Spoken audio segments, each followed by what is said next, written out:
Irmãos, hoje eu volto para a nossa série de mensagens inspiradas no livro de Provérbios.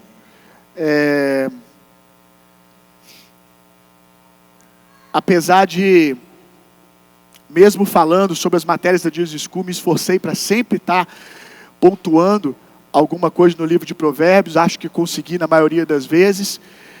Mas hoje a gente volta a mergulhar no livro mesmo. Tem sido uma jornada muito boa esse ano. Estamos aí ainda chegando na metade do ano, no primeiro semestre. E já aprendemos tanto. E eu oro para que você esteja realmente crescendo na sua nobreza. E entendendo que Deus chamou você para reinar em vida. Deus chamou você para ser um rei a favor daqueles que estão à sua volta. Obviamente a começar da sua casa, daqueles que estão ao seu entorno. Eu oro para que vocês cresçam nesse entendimento e que, se não chegou ainda esse entendimento no seu coração, vou pregar sobre isso mais algumas vezes, até o final do ano, em nome de Jesus, todos vocês vão entrar nesse lugar, nesse entendimento do que é ser um filho de Deus, um nobre, um rei, que tem um rei sobre si. Amém? Abra sua Bíblia comigo lá em Provérbios, no capítulo 28, verso 19. Quero lembrar vocês que as inscrições para a nossa escola de ministros, para a Jesus School, ainda está aberta. As aulas vão começar agora em abril. Serão 9 meses de treinamento, onde você vai ter a oportunidade de ser mentoreado por mim, pela minha esposa, onde toda quinta-feira, durante 9 meses, nós estaremos ensinando a palavra para você. Para quem é essa escola? Para todo mundo que tem fome da palavra, todos que querem amolar mais as suas ferramentas, todos que querem receber mais ferramentas, você que quer ser mais útil para Deus, mais útil para a sua família, mais útil para tudo aquilo que você faz. Nós vamos te instruir em vários temas, num profundo mergulho na palavra de Deus, durante os próximos 9 meses. Se você quiser fazer a sua inscrição, você pode procurar, a Clarice está aí, Eric? Você pode procurar a Clarice, é só chegar aqui na loja da igreja e perguntar, quem é Clarice? E aí ela vai sinalizar para você, e você vai perguntar para ela as suas dúvidas sobre a escola, vai pedir, fale-me mais da escola, porque aqui eu não vou gastar muito tempo. Pode pegar informações como valor de inscrição, de matrícula, outra dúvida que você tiver, e o mais importante, fazer a sua inscrição. Não fique colocando muita dificuldade, irmão. Se você tem condições e o tempo, dá para você apertar um pouquinho financeiramente, fazer esse investimento na sua vida espiritual, na sua vida não só espiritual, mas na sua vida como um todo, e você tem a quinta-feira à noite disponível, não fica pensando muito não, irmão. Vai lá e faz. Depois você vai me agradecer. Deixa a gente te ajudar. Deixa a gente te ajudar a viver o seu propósito, a você crescer. Deixa a gente ajudar você a ser melhor para a sociedade, para a sua família. Quanto mais você cresce, mais útil você é para o corpo de Cristo, mais útil você é para o reino de Deus. Então deixa a gente prestar esse serviço para você. Faça a sua inscrição. Eu sempre fico com expectativa que o maior número de pessoas possível façam a escola, porque eu poderei, durante a minha vida, discipular pouquíssimas pessoas de perto, vida na vida, mentorear algumas mais, Pregar a palavra, eu prego para todos. Agora, se você pode entrar nesse lugar, desse treinamento mais próximo, que é essa mentoria, não é um discipulado 1 a 1, eu não vou conseguir sentar com você todos os dias, estar ali falando da sua intimidade, das suas demandas, mas vai ser uma mentoria, porque a gente vai estar sentado ali falando para você, conhecendo você e você caminhando conosco durante 9 meses, ali toda quinta-feira. Então, se você pode ter esse tempo, faça isso. Vai ser muito enriquecedor para você e para nós como igreja. Então vamos lá, Provérbios, capítulo 28, verso 19. Eu preguei essa palavra, compartilhei essa palavra com os líderes da igreja uns 2 meses atrás. E desde lá fiquei com vontade de trazer aqui para vocês, mas não houve ocasião, vai ser hoje.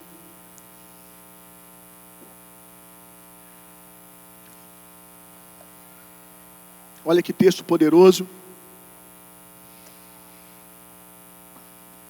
Quem cultiva sua terra, sacia-se de pão. Quem persegue ilusões, se fartará de miséria. Vamos ler de novo. Quem cultiva sua terra, sacia-se do pão. Quem persegue ilusões, se fartará de miséria. Olha, eu não sei se já houve uma geração tão emocionada como a geração de hoje. Talvez pelo advento da internet, que coloca muita coisa, muita informação diante das pessoas, e eu acho que isso acaba produzindo uma distração. Talvez por um tempo onde as pessoas têm sido treinadas, não sei se é a palavra, condicionadas a fugirem de qualquer desconforto, de qualquer tipo de sofrimento para o crescimento. Então só resta mesmo criar ilusões e ficar se emocionando com tudo. O que é alguém emocionado? Alguém que não calcula os custos para as coisas, só quer o resultado, só acha bonito, né? Vê algum projeto, por exemplo, algo para ser feito, o que alguém está fazendo e está dando certo, e fala, eu vou executar aquilo ali, eu posso. Talvez também, estou aqui trazendo os motivos pelo qual as pessoas estão tão emocionadas, talvez também porque hoje está fácil vender sonho, né? Então tem muita gente vendendo curso de como conquistar o que elas mesmas não conquistaram, cheias de palavras de efeito na internet. E aí, aqueles que não querem passar por esforço algum, acham que porque vão ficar repetindo algumas frases de efeito, isso vai fazer com que elas se tornem pessoas bem-sucedidas, e aí vivem de ilusão em ilusão, mas sempre fugindo da realidade. E a realidade é que se você quer, como diz o livro de Provérbios tantas vezes, se você quer conquistar alguma coisa, é necessário suor, trabalho e desconforto, meu irmão. Porque para ser o que você nasceu para ser, muita coisa do que você é hoje tem que morrer. Amém? Para você ser o que você nasceu para ser, muita coisa do que você é hoje tem que morrer. E para essas coisas morrerem, dá trabalho, meu irmão. Porque infelizmente, nem sempre as coisas morrem rápido, elas esperneiam, elas resistem. Porque você mesmo é apegado a coisas que têm que ser liberadas. E aí você dificulta o processo dessas coisas serem eliminadas. Então é necessário os processos para que isso aconteça. Mas numa geração onde as pessoas só querem sombra e água fresca, né, e viver de emocionalismo, elas estão sempre caindo na próxima ilusão. Quem cultiva a sua terra sacia-se de pão. Quem persegue ilusões se fartará de miséria. Eu tenho visto com frequência muitos projetos bons serem prejudicados por uma próxima ilusão, por uma nova ideia. Eu já vi muita gente que estava arando um campo que tinha tudo para no seu devido tempo dar o seu fruto.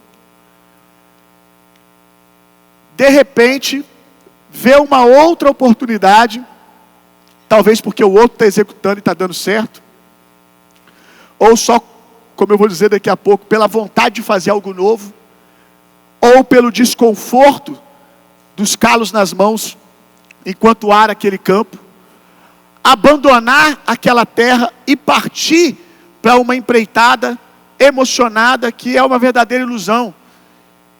Eu lembro que, já contei isso aqui para vocês, eu tinha um cachorro, um labrador, que ele gostava muito de nadar, como muitos labradores, e ele entrava no açude. Eu morava num sítio que tinha grandes lagos, e ele entrava no açude e ficava nadando, perseguindo os patos que tinham no açude. E era engraçado porque ele ia nadando, e quando ele quase estava chegando próximo de um pato para pegar ele, passava outro pato do lado. E ele estava faltando tipo assim 2 metros para chegar. E ele já tinha nadado da borda até o meio, é uns lagos gigantes mesmo, que muitos de vocês chamariam de represa, de pequenas represas. Ele saía da borda até o meio do lago, nadava muito tempo. E quando ele estava quase chegando para pegar o pato, passava um outro pato do lado, mas o outro pato passava tipo assim, 10 metros de distância. Ele estava a um do pato que ele estava perseguindo. Ele largava esse pato e ia perseguir o outro. E assim ele ficava até cansar, ao ponto de por vezes ele chegar na borda, quase afogando, e a gente ter que entrar um pouquinho na água para poder tirar ele, porque ele não tinha força mais para sair da borda do açude, de tão cansado que ele ficava perseguindo patos. E ele ficava lá 40 minutos, quase uma hora, e no final das contas perseguiu todos os patos e não alcançou nenhum. E essa é a realidade daqueles que vivem procurando a próxima ilusão. E muitas vezes o que faz com que as pessoas abandonem o seu campo é a preguiça. Pode parecer que não, quando você olha nesse texto, que não tem nada a ver com preguiça aqui, mas tem tudo a ver com preguiça. A preguiça, ela se veste de muitas coisas. E eu vou citar algumas coisas aqui, que a preguiça se veste, que são coisas, por vezes, aparentemente até espirituais. O que eu já vi gente dar desculpa para si mesmo, até aparentemente espiritual, do porquê estava abandonando aquilo que estava fazendo, para poder fazer uma coisa nova, não é brincadeira. Já ouvi várias. Uma das desculpas que eu vejo as pessoas darem para abandonar os seus campos, aquilo que o Senhor deu a elas, porém, está sendo trabalhoso, está sendo desgastante, e a gente tem a ideia que as coisas que Deus nos dá, mais para frente vou falar mais disso, que as coisas que Deus nos chama, que as coisas que Deus nos dá, sempre vão ser fáceis. Se fosse assim, Deus daria boas coisas para você e deixaria você sendo uma pessoa ruim. E muitas das vezes o que Deus dá para você é para transformar você. E para transformar você tem que ser desconfortável. Não me peça para falar de novo. Espero que você tenha ouvido e entendido. A primeira coisa que eu tenho percebido, inclusive percebi isso algum tempo atrás na minha vida, que é algo muito bom, é um dom, mas por vezes a preguiça se veste disso para nos enganar e nos fazer procurar uma outra coisa, porque não queremos nos esforçar o suficiente para continuar fazendo o que estamos fazendo. Se chama criatividade. Se tem uma coisa que pessoas criativas têm que tomar cuidado, é o vício de estar sempre criando e não terminando. Pessoas criativas costumam ter uma paixão pelo início das coisas. E uma fraqueza muito grande em permanecer. E aí a gente pode olhar para nós e ver, não, eu realmente estou viciado em fazer coisas novas. Ou você pode se dar a desculpa de dizer assim, é que eu nasci só para criar e não para construir nada.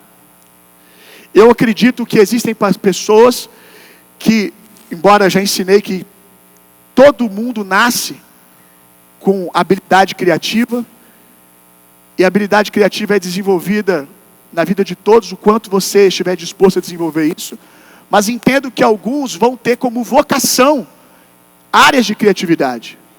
Porém, isso não dá a você a desculpa de ser alguém que só começa as coisas e não termina. Você vai ter que terminar algumas coisas na sua vida. Você vai ter que evoluir outras áreas da sua vida, além de começar as coisas. E pessoas muito criativas têm a tendência a perder o prazer quando as coisas vão se tornando rotineiras. Quando você tem que fazer a mesma coisa todos os dias, vai se perdendo aquele prazer, as coisas vão perdendo o brilho. Só que, muitas vezes você abandona não porque você nasceu para ser alguém só para criar, mas que você está com preguiça de fazer algo diferente, de aprender coisas novas, de ser lapidado. A preguiça vai fazer com que você busque o que é sempre mais confortável para você. E pessoas criativas, é confortável para elas ter ideias. É confortável para elas criar uma coisa nova. Você já tem essa habilidade. Já é algo desenvolvido na sua vida. Já é algo que você tem graça. Então a preguiça, quando ela percebe que você vai ter que fazer um pouco de esforço, ela vai dizer para você: vamos criar uma coisa nova. Vamos fazer uma coisa nova. Que tal a gente bolar tal projeto? Que tal a gente entrar em tal empreitada? E aí você vai ser sempre alguém de nível raso. Outra coisa que roubam as pessoas de continuarem trabalhando nos seus campos e levam elas a buscarem ilusões, e que a preguiça também se veste dessa coisa, é a tal da oportunidade. Deixa eu dizer uma coisa para você: nem toda oportunidade é para você, irmão. Nem toda porta que se abre diante de você é para você. Quando a gente está começando a caminhar com Jesus, eu sinceramente creio que pela nossa limitada capacidade de ouvir o Espírito, Deus nos poupa e abre quase que sempre boas portas diante de nós e não nos dá oportunidade, não permite que portas ruins se abrem diante de nós. Mas quando a maturidade vai chegando, é necessário você crescer e saber julgar as portas pela sua maturidade, ouvindo a voz do Espírito e pela sua maturidade, o que convém para você e o que não convém. O que eu vejo de gente construindo algo que está para prosperar, que tem tudo para dar certo, que as pessoas chegam para você: olha, você é bom nisso, vai dar certo, insiste, você está com o trem no trilho, é só permanecer. Só que quando as pessoas ouvem permanecer, elas pensam que é 2 meses. Eu sinceramente não acredito que, eu já entendi isso há alguns anos na minha vida, graças a Deus. Eu sinceramente não acredito que você possa ficar realmente bom em nada que você não esteja disposto a fazer por 2 anos direto. Eu sinceramente acredito que você não possa se tornar bom, consolidado, pronto para frutificar, para você entender melhor em que sentido que eu estou falando ser bom. Eu não acredito que nada possa chegar numa frutificação saudável em menos de 2 anos. Pelo menos é algo que eu coloquei para mim. E esse número eu cheguei, não estou aqui estabelecendo uma doutrina, é um critério que eu coloquei para mim. Eu acho que você deveria ponderar, se não for 2 anos, mas pondere algo menos de meses, por favor, para que você se iluda menos. Eu coloquei para mim, olhando para o tempo que o apóstolo Paulo passava em cada lugar que ele ia implantar um trabalho. Geralmente ele ficava um tempo de 2 anos. Então, quando passava 2 anos, ele saía. Deixava alguém ali e saía. Então, eu entendi. Falei: isso é um bom número para mim. Que algo para ser consolidado é, no mínimo, 2 anos. Fazer a mesma coisa por 2 anos direto. Então, as pessoas estão ali com um campo bom, tem pedregulho, tem dificuldade, mas ela está com o trem no trilho, ela tem as habilidades necessárias para conquistar aquele campo. Aí de repente alguém olha para essa pessoa habilidosa e fala assim: eu tenho uma oportunidade para você. Ou um amigo fala: eu tenho uma sociedade para você. Olha, eu tenho um projeto novo para você. Tem tudo para dar certo. Vamos. Cuidado com isso, meu irmão. Porque uma oportunidade pode tirar você de fato daquilo que é a sua oportunidade. Cuidado com esse vício, né, de tudo que é bom é para você. Nem tudo que é bom é para você. Tem coisas que são boas para os outros. Nem toda armadura bonita você tem que entrar dentro dela, irmão. Quando nós vemos a história de Davi frente a Saul, indo para a luta com Golias, a gente sempre destaca, né, que Davi não quis usar a armadura de Saul. E eu já vi muita gente demonizando a armadura de Saul, como se a armadura de Saul fosse um problema. Não, a armadura de Saul não é um problema, irmão. Ela se tornaria um problema para Davi. A armadura de Saul era top, maravilhosa. Para quem? Para Saul. Aquela armadura livrou Saul várias vezes. Até depois daquilo, protegeu Saul até a sua morte várias vezes. Davi não está dizendo, essa armadura é do diabo. Ele está dizendo, não é para mim. Eu não funciono assim. Então a gente tem que aprender, olhar para as oportunidades e dizer, é bom, mas é para tu, irmão. Maravilhoso. É até aparentemente melhor do que a roupa que eu estou vestindo. Pense em Davi. Com uma funda na mão, sem armadura alguma, ele pode reconhecer, tanto que ele tenta vestir. Ele está reconhecendo, isso é bom. Mas quando ele coloca nele, ele chega à conclusão, não é bom para mim. Eu funciono melhor assim. Então aprenda que tem horas que você vai ter que se despir do que funciona no outro, do que é bom. E que talvez todo mundo fala que é bom, mas você não funciona bem dessa maneira.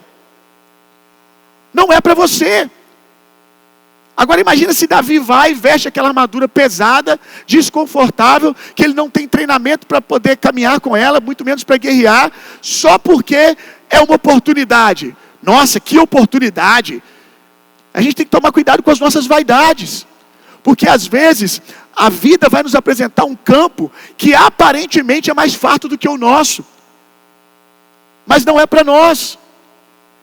A vida vai nos apresentar coisas que aparentemente são melhores do que aquilo que nós estamos fazendo, mas na hora que você chegar lá vai morrer na sua mão. Por quê? Porque não era para você, não foi feito para você. Então cuidado com a oportunidade, que muitas vezes a preguiça sinaliza para você, vamos, porque aqui a gente está gastando esforço demais, está dando trabalho cavar e arar essa terra. Outra coisa que a preguiça se esconde, falsas limitações.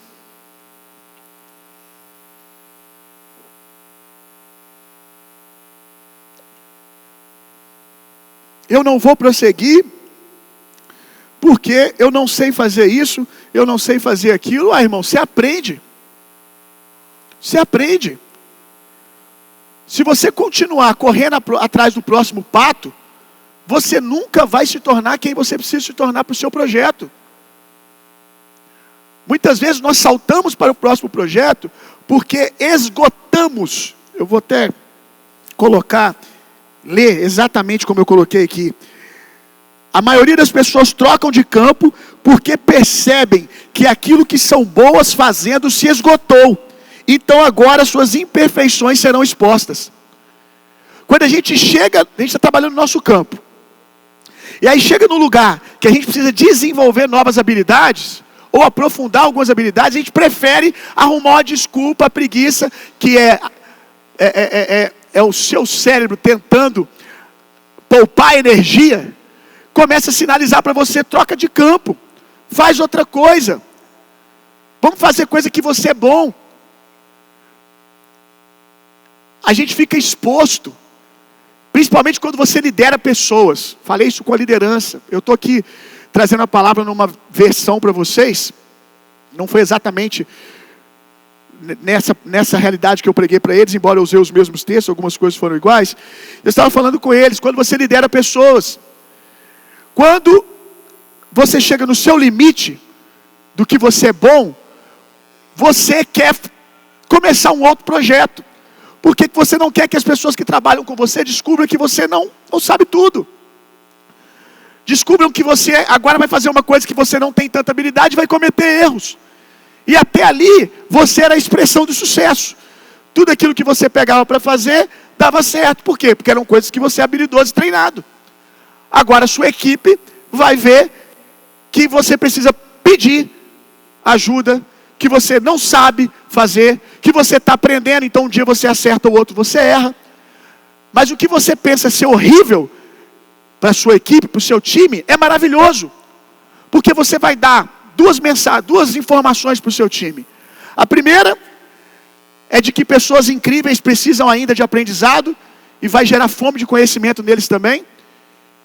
E a segunda coisa importante é que você vai crescer junto com eles, vai se desenvolver diante deles. Eles vão ver o seu processo, vai ficar muito mais fácil para eles pegarem e aprender com você uma coisa nova. Troca de experiência, a oportunidade de se conectar mais com a sua equipe, se tem alguém ali que é bom naquilo que você como líder não é. Então vai gerar vínculo, vai gerar profundidade no relacionamento. Tem uma frase do Usain Bolt, né? Corredor Usain Bolt, que é o seguinte: eu treinei 4 anos para correr apenas 9 segundos. Tem gente que não vê resultado em 2 meses e já desiste. Vou ler de novo. Eu treinei 4 anos para correr apenas 9 segundos. Tem gente que não vê resultado em 2 meses e já desiste. Imagina só, irmão.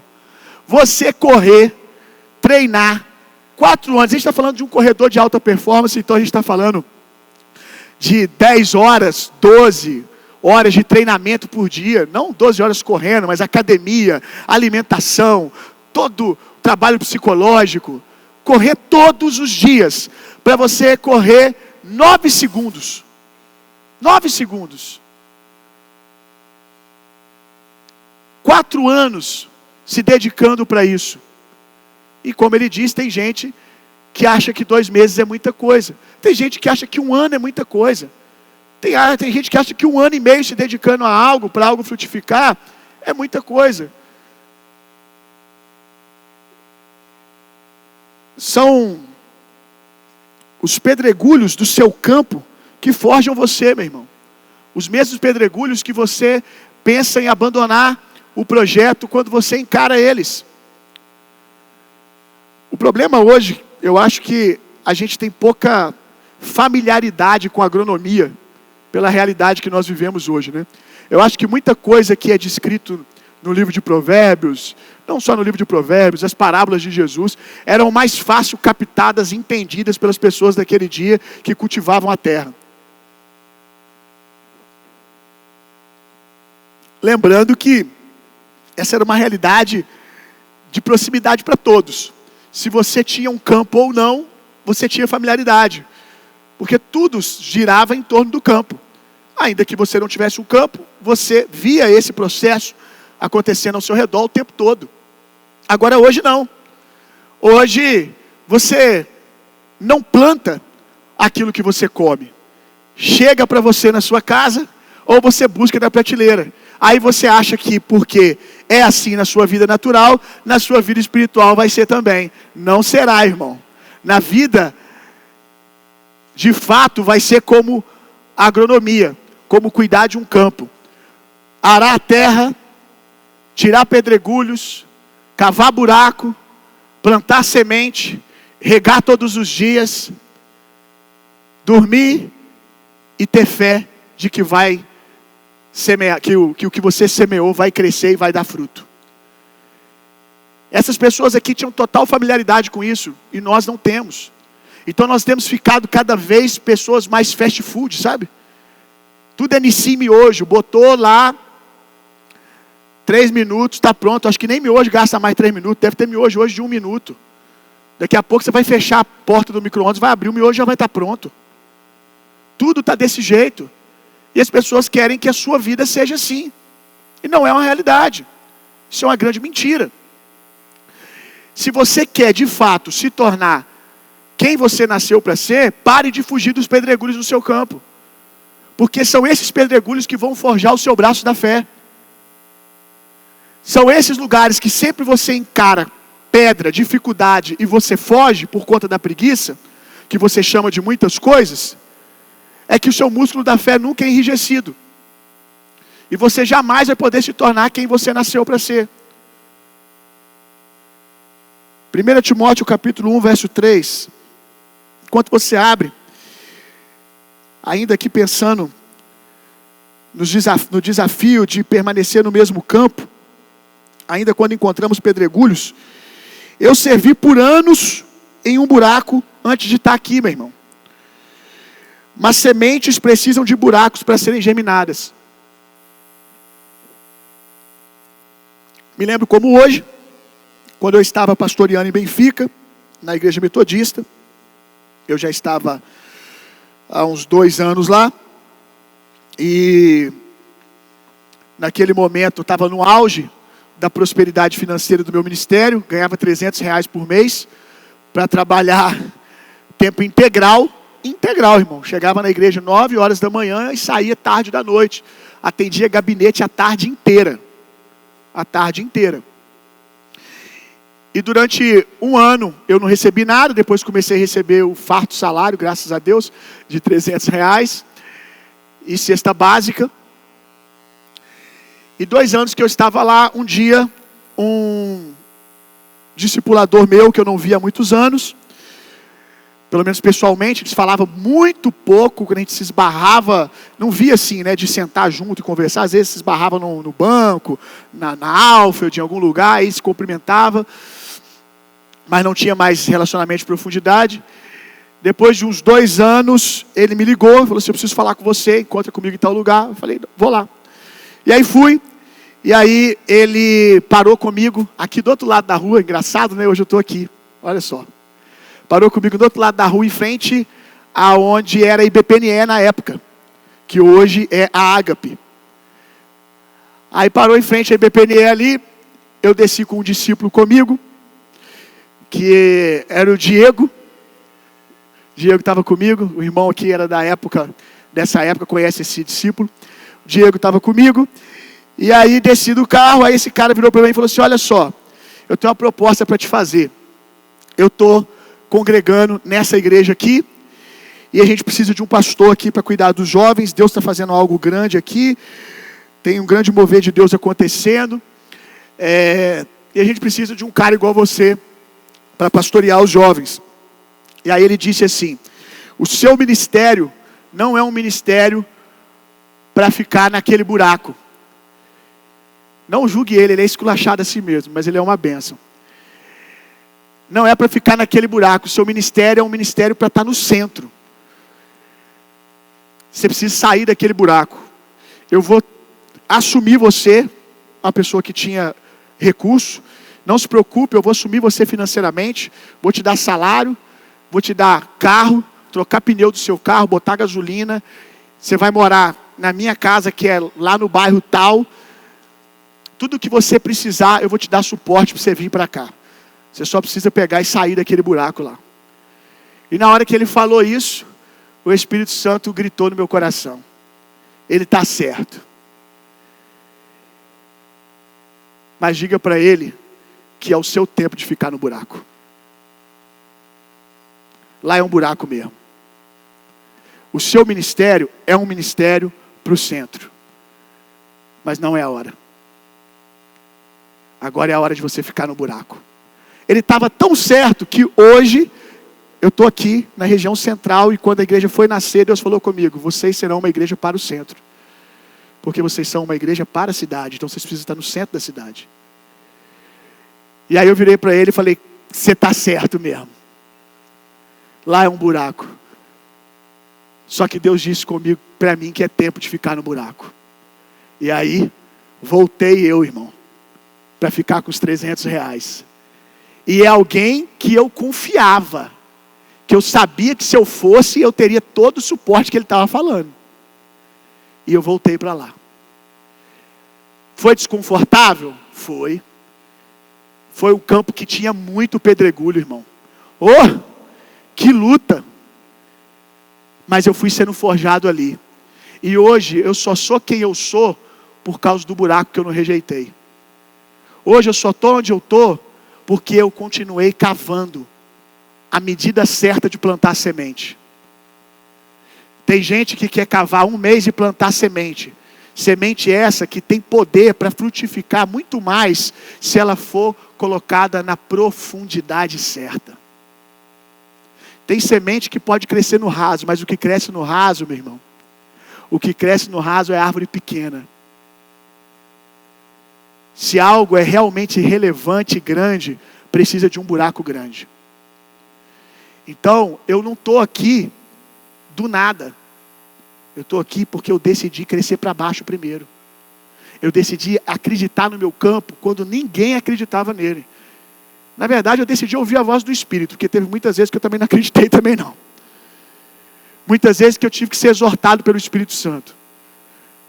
Porque eu estou plantando, estou arando e não nasce nada. Estou regando e não nasce nada. E aí o Espírito Santo falava, creia somente. Você não entende de semente. Estava começando, hoje eu entendo um pouco mais de semeadura espiritual. Mas na época eu estava começando.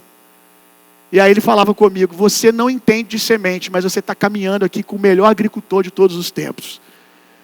E eu estou dizendo para você, a terra é boa, a semente fui eu que te dei, eu só preciso que você permaneça. Lembra que eu já ensinei muito para vocês, tenho falado pouco ultimamente, que a única coisa que Deus espera de você é que você seja capaz de concordar com Ele?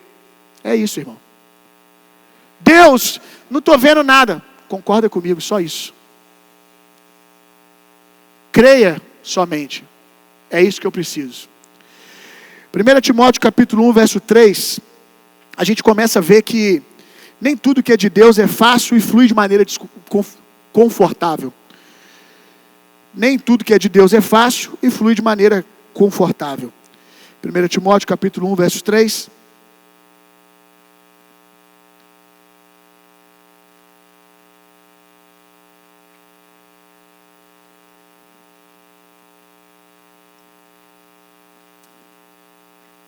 Paulo dizendo para Timóteo, lembrando que Timóteo é um jovem aqui, entre 17 e 19 anos de idade, um garotão, e Paulo vai pedir algo para esse jovem aqui, que você dificilmente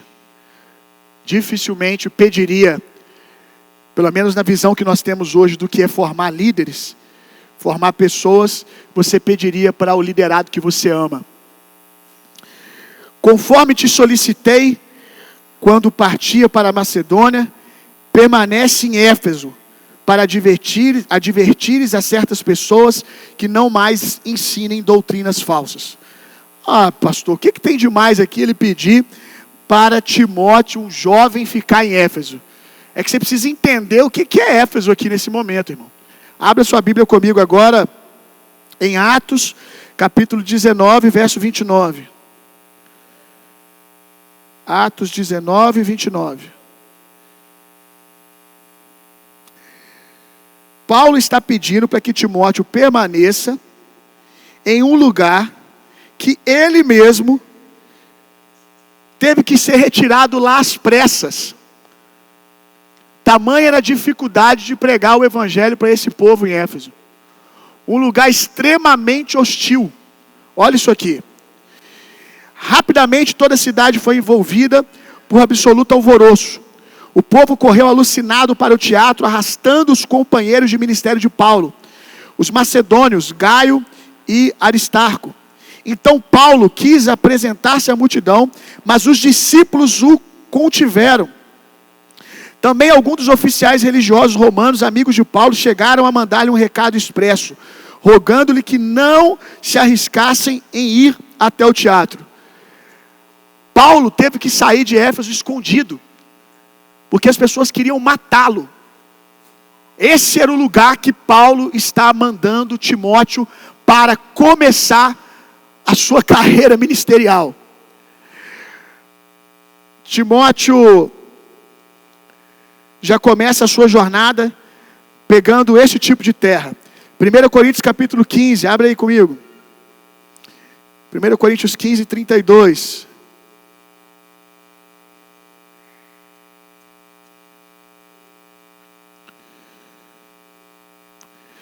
Portanto, se foi simplesmente por razões humanas que lutei com feras em Éfeso, que lucro obtive com isso?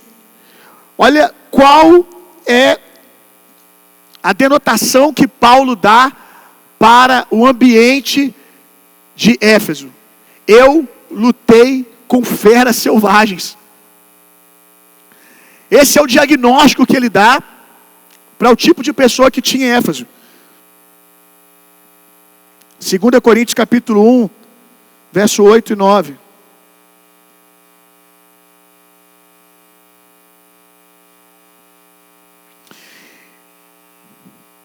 Irmãos, não desejamos que desconheçais as tribulações que atravessamos na província da Ásia, as quais foram muito acima da nossa capacidade de suportar, de tal maneira que chegamos a perder a esperança da própria vida.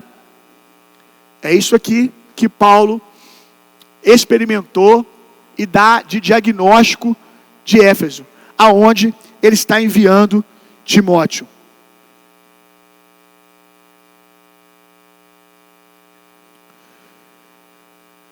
Nós amamos, não quando nós poupamos as pessoas de seus processos, mas quando nós permitimos elas serem esticadas e darem o seu melhor naquilo que Deus chamou elas para fazerem.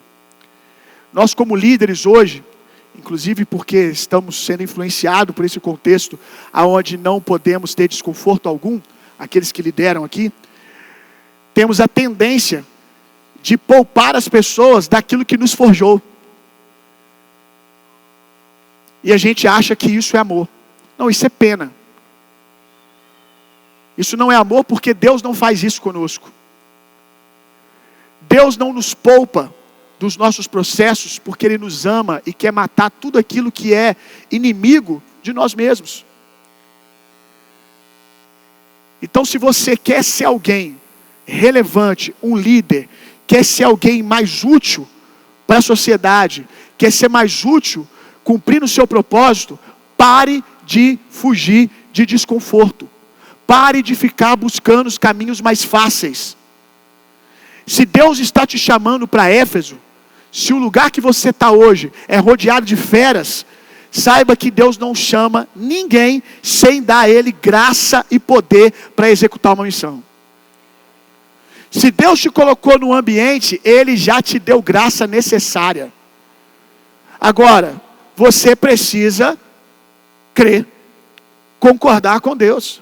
A gente acha que livramento está sempre fora da fornalha. A gente quer sempre que Deus nos livre minutos antes de entrarmos na fornalha. Mas todo mundo gosta de cantar música de Sadraque, Mesaque e Abidnego e acha maravilhoso eles dançando com Deus no meio do fogo. Mas agora entrar dentro do fogo e ver o livramento lá dentro, ninguém quer, né? Existem livramentos que são fora, irmão. Existem provisões que chegam fora. Mas existem provisões que você experimenta quando você, pela fé, com medo, batendo na sua porta, se sentindo incapaz, se sentindo sem as ferramentas necessárias, ainda assim, por fé, você vai e entra dentro do fogo. E aí lá, o Senhor aparece e te livra. Muitos dos livramentos que você vai ter, dos romperes que você vai viver na sua vida, serão fruto de você ir com medo mesmo. Porque isso significa que você decidiu não confiar na força do seu braço. Que você decidiu confiar no Senhor. E como eu disse, cuidado, porque a preguiça se veste de muitas coisas, inclusive de medo. Provérbios diz, o preguiçoso diz, há um leão lá fora, melhor não sairmos. Só que não há nada. Não tem nada lá fora. E se eu for fazer uma entrevista de emprego e for humilhado? E se eu for e bater a porta da minha cara? E se eu for e um ônibus passar e me atropelar? E se eu for, a preguiça ela vai criando ilusões, irmão.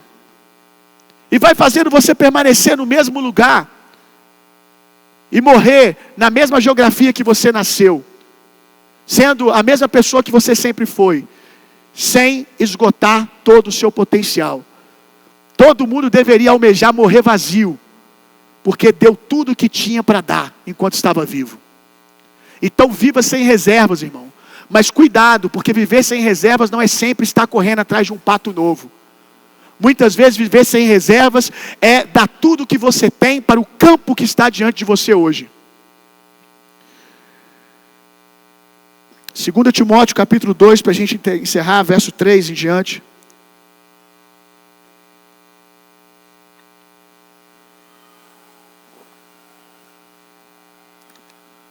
Quero lembrar você que a Bíblia conta uma história muito linda, que eu gosto muito, de um dos valentes de Davi, Samá. Samá, quando os inimigos invadem uma região aonde ele estava, invadem a sua geografia, todos fogem, só Samá permanece.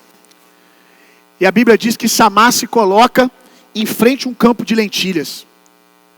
E ele se coloca em posição, e ele enfrenta um exército inteiro durante horas, e destrói todos aqueles homens, todos aqueles inimigos.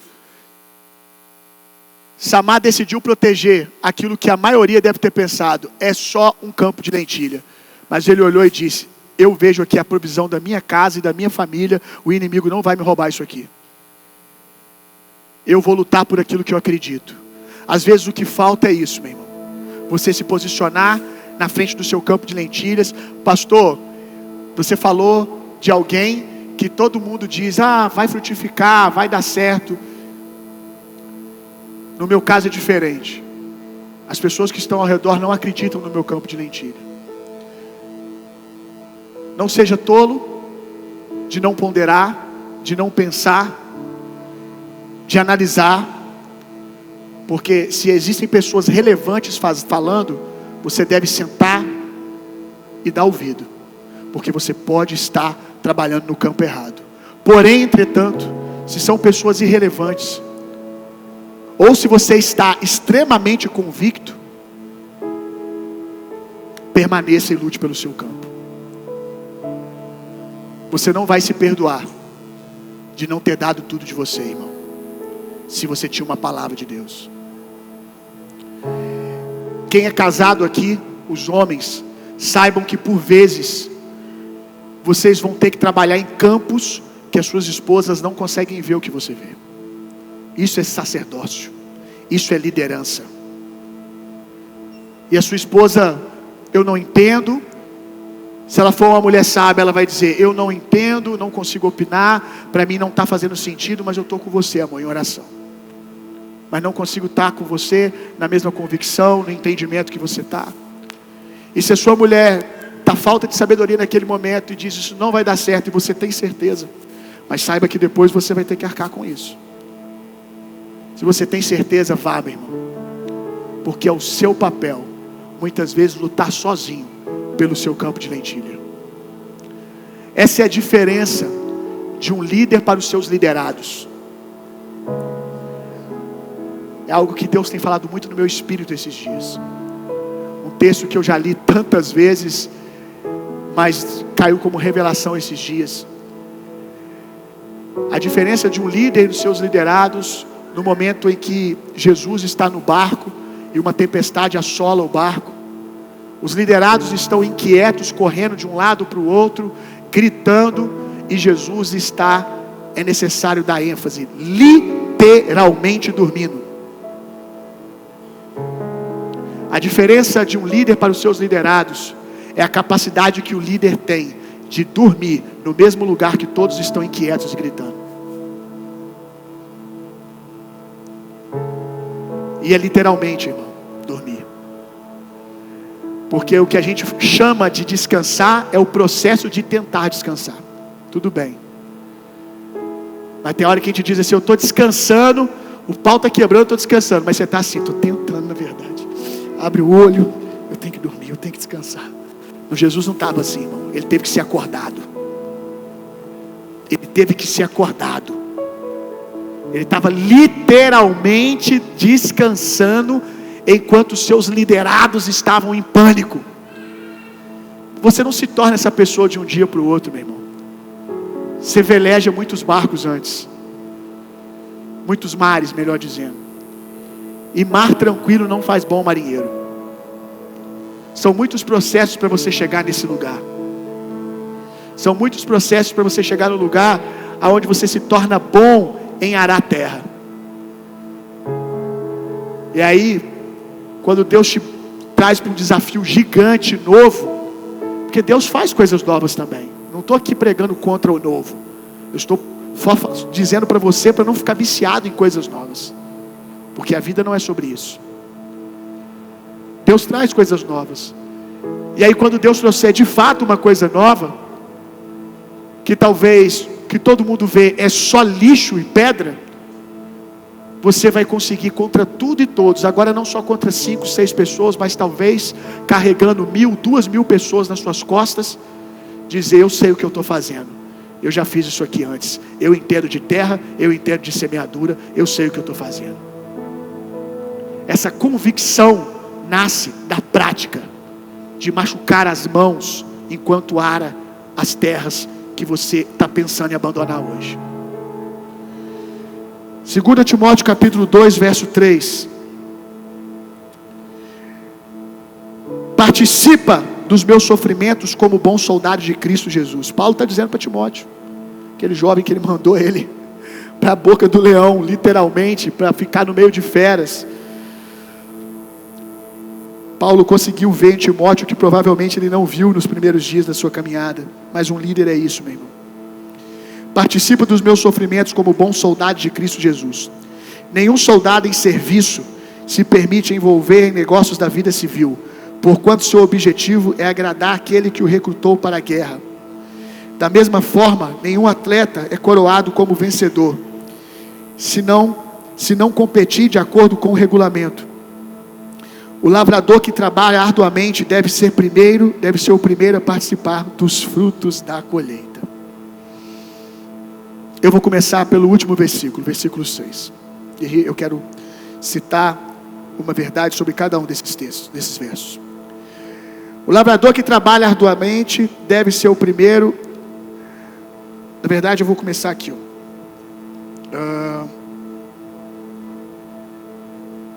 Verso 5. Da mesma forma, nenhum atleta é coroado como vencedor se não competir, diga comigo, de acordo com o regulamento. Não quebre os processos, irmão. Não force portas. Não quebre os regulamentos. Tem muita gente correndo a corrida, mas quebrando princípios. Tem muita gente correndo a corrida, quebrando valores. Tem muita gente correndo etapa da corrida que não é para correr, tentando apressar as coisas. Aqui diz que o atleta que é premiado é aquele que corre a corrida segundo os regulamentos. Qual foi o regulamento de Deus para mim naquele dia? Volta. O regulamento de Deus para mim naquele dia foi: volta para trás, ou permanece aonde você está. Se eu entrasse naquele time, naquele momento, no lugar que Deus de fato tinha para mim, no tempo errado, eu estaria quebrando o regulamento. E cuidado, porque o regulamento que é para você não é o mesmo que é para o outro. Então, cuidado com a comparação. Nós não estamos competindo uns com os outros, meu irmão. A sua corrida é uma corrida aonde você tem que estar no time certo, no lugar certo. Não contra alguém, é contra você mesmo. Essa é a sua corrida. Agora sim o verso 6. O lavrador que trabalha arduamente deve ser primeiro a participar dos frutos da colheita. Existe uma grande colheita, um pagamento para fidelidade e constância. Vale a pena, meu irmão. Quando for a hora da colheita, Deus mesmo dirá a você: agora coma, agora celebre, agora aproveite. Eu vejo algumas pessoas que demonizam a celebração dos outros. Ah, fulano agora está fazendo viagem, fulano agora comprou isso, comprou aquilo. Irmão, o trabalhador é digno de usufruir da sua colheita. Ao invés de você ficar com inveja da colheita do outro, decida ser inspirado a arar a terra como ele arou. É mais útil para você. Nunca fomos enganados, irmão. O ministério é um convite para a guerra. E ministério não é ser pastor, evangelista, é a missão que Deus te chamou. A obra de Deus, trabalhar para o reino de Deus, sempre foi um convite para a guerra. Não sei quem foi que te iludiu que não. Porém, entretanto, nós fomos forjados para tal coisa, irmão. Então, não teremos prazer e qualidade de vida de outro jeito. Carro é feito para quê? Para andar. Quantos aqui sabem que carro parado anos dentro de uma garagem estraga? Por quê? Porque ele foi feito para estar em movimento. Deixa eu dizer uma coisa para você, que se cair como revelação, você para de ter medo de desconforto, de correria, de trabalho, de pressão. O seu Criador, quando fez você, Ele fez você para estar em movimento. Você não se assusta com um carro dirigindo em alta velocidade, cumprindo o seu propósito. Ninguém olha para um carro andando e diz: uau, que coisa extraordinária. Não, ele está sendo o que ele nasceu para ser. Ele foi criado para isso. Ele foi forjado para isso. Um tanque de guerra. Ninguém olha para um tanque de guerra no meio do barro e diz: meu Deus, ele não vai aguentar. Não, você só fica olhando o estrago que ele vai fazer no barro. Ninguém olha para um carro 4x4, para um Jeep, fazendo uma trilha, e diz: uau, como ele consegue fazer isso? Não, ele foi forjado para isso. Então entenda que você foi forjado para estar em movimento, para vencer desafios. Você foi forjado, eu te provo isso. O seu cérebro produz hormônio para que você dê conta das coisas à medida que você usa o seu corpo. Por que hoje nós estamos tendo uma geração de 18, 17 anos com a metade da produção de hormônio daqueles que hoje estão com 50 anos de idade?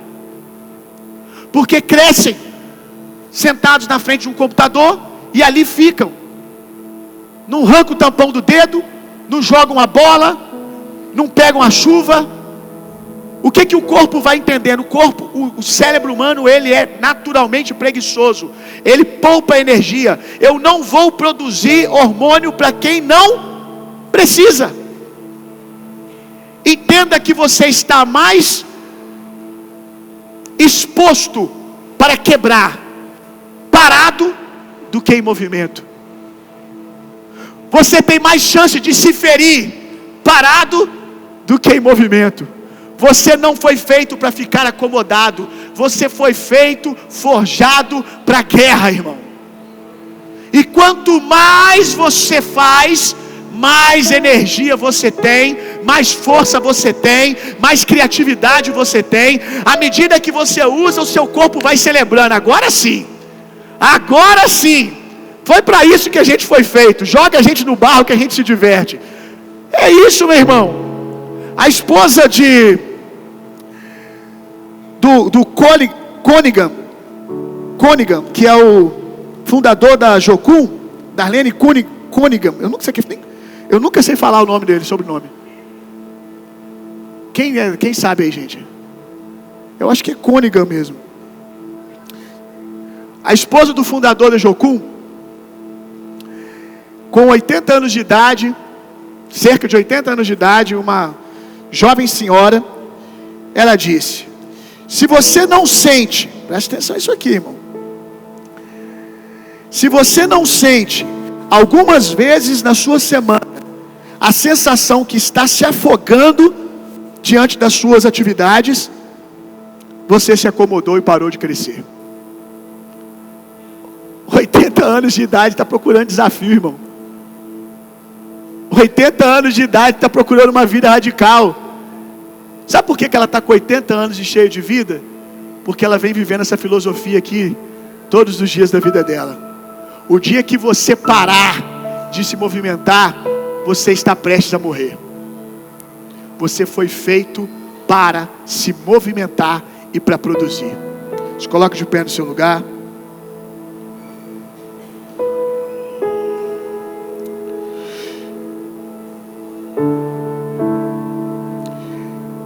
Diga comigo: o meu corpo foi formatado para gerar vida na pressão e morrer no comodismo.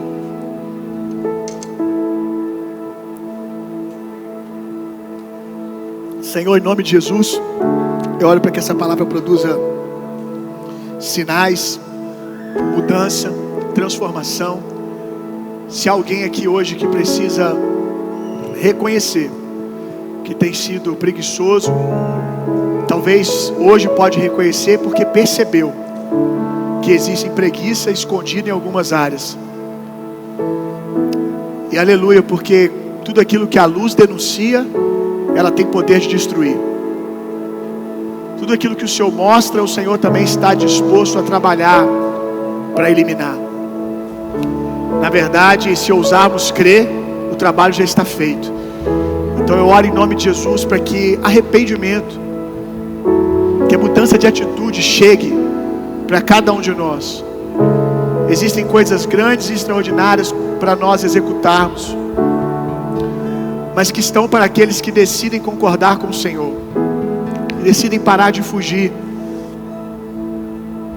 Tem habilidades novas que alguns precisam desenvolver, que vai ser tão útil para o seu reino, para abençoar tantas pessoas, que o diabo tem de todas as maneiras tentado impedir, dizendo para essa pessoa que ela já tem tudo que ela precisa e é isso mesmo. Eu oro em nome de Jesus para que toda mentira do diabo tentando nos paralisar, tentando nos roubar, sejam aniquiladas a nossa mente agora. Em nome de Jesus, eu oro por espírito de ousadia, fruto de conhecimento, que venhamos mergulhar numa jornada buscando mais, Senhor, buscando mais. Como temos aprendido tanto no livro de Provérbios, precisamos perseguir a sabedoria mais do que o ouro, mais do que a prata. Abençoa, Senhor, os teus filhos. Abençoa aqueles que estão diante de um campo que está cheio de pedras, mas é o campo que o Senhor deu a eles. Renova as forças. Renova as forças. Fortalece o joelho cansado. Fortalece os ombros caídos. Dá fôlego, Senhor. O Senhor é o Deus que chama, mas o Senhor também é o Deus que encontra no meio da tempestade. Ah, Senhor, como é bom andar contigo. Como é bom confiar no Senhor. Tantas vezes eu me vi andando sobre as águas e de repente comecei a afundar. E o Senhor veio na minha direção e me levantou, me ergueu. Porque aquilo não era só sobre mim, mas era sobre uma palavra que o Senhor tinha dito. Se há alguém aqui naufragando na missão que o Senhor chamou, que ele erga as mãos agora, porque o Senhor vai arrancar ele desse naufrágio e vai renovar as forças.